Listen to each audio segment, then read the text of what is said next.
Hey guys, it's Fusebox back on Red Shadow Legends, and if you're on the fence about the upcoming fusion for Halloween, let's just put it into perspective so you can make a pretty reasonable choice.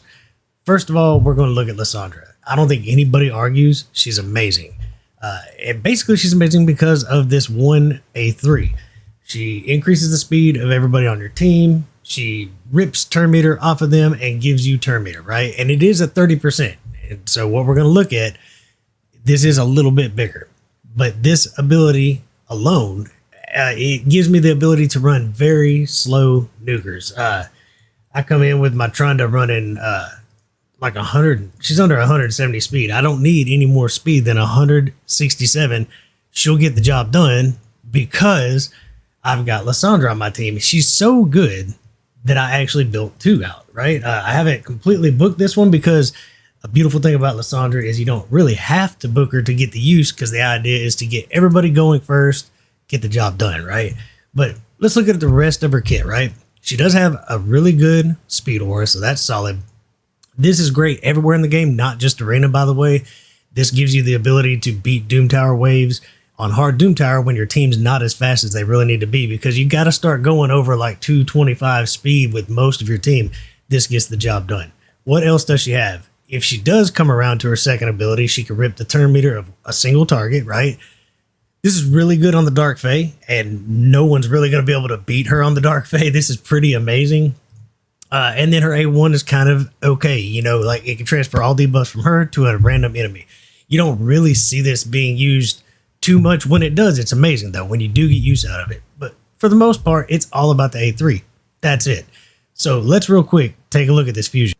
All right, so Morrigaine has an A3 that, and the cooldown is not a big deal. Typically thinking about arena anyways, this just gets the job done and then you're out. But this also rips turn meter by 20%. It does put the big speed version on your entire team, just like Lysandra's, and it rips them down by 20%, increases your speed by 20, your turn meter by 20% on your team. So it's very similar. It is slightly less, right? 20 instead of 30%, but you're getting all of it in the same move. Again, I've built two Lysandras and I would love to keep building up. It's something that you're going to want on more than one team, more than likely when you start getting serious in 3v3. So keep all this in mind while we decide, do you want to build her, right? It's going to be different from everybody. I know I'm going to get her because she gives me a new option. Now let's go beyond the one ability that you want Lysandra for, right? Does she make up for the 10% difference in boosting and tearing down turn meter? So her A2, in contrast to a single target ripping turn meter, which again is brilliant when it comes to controlling one hero or especially on the Dark Fae. But she's got a guaranteed chance to steal all buffs from a target enemy. This gives her different places where she could actually be more important, or in arena, you know, if you're trying to rip the buffs off of a Siffy or something, this gives you the ability to rip all those buffs off a target, but it also has a guaranteed chance of true fear on the entire enemy team. This is actually a solid ability, a chance to lock them out because the fight is going to go on further than you wanted it to as a go first team, right? And it gives her the ability to do a little more play as a go second. Now, after that, there is a decreased attack if it's on a boss. And this makes it cool because all of a sudden her utility makes a little more sense against a boss, right? So it's just kind of a smart kit.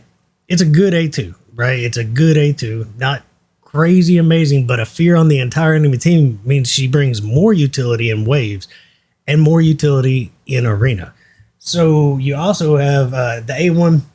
It's got a 70%, 70% chance. So 75 if you take the sniper mastery of decreasing speed. Well, that's much better than the A1 of Lysandra on bosses, and I would argue in arena. I mean, that you're going to be able to slow somebody down while you're still speeding up your team.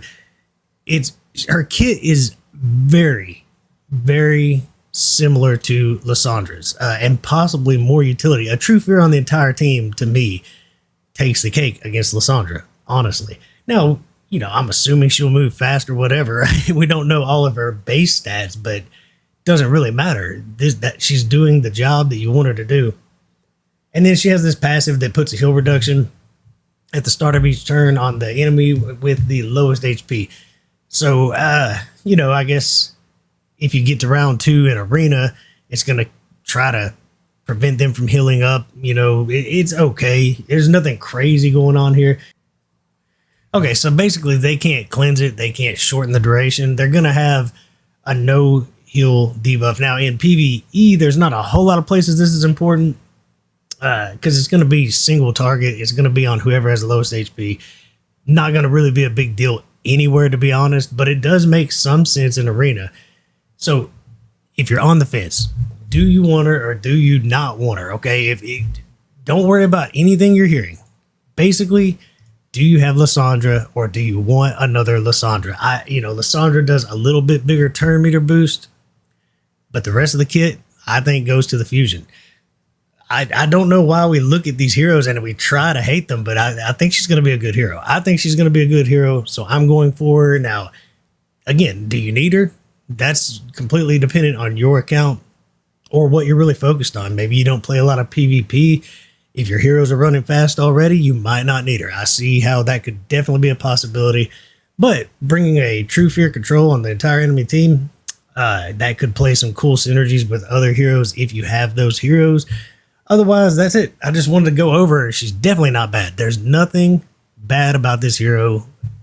It's just a question of, do you need her? Anyways, let me know. Let me know, is it something that you need or to replace somebody else? Do you not have a Lissandra? Do you have a Lissandra like me and you still want another team, so you're going to go ahead and get her? Let me know in the comments, and until next time, enjoy the grind.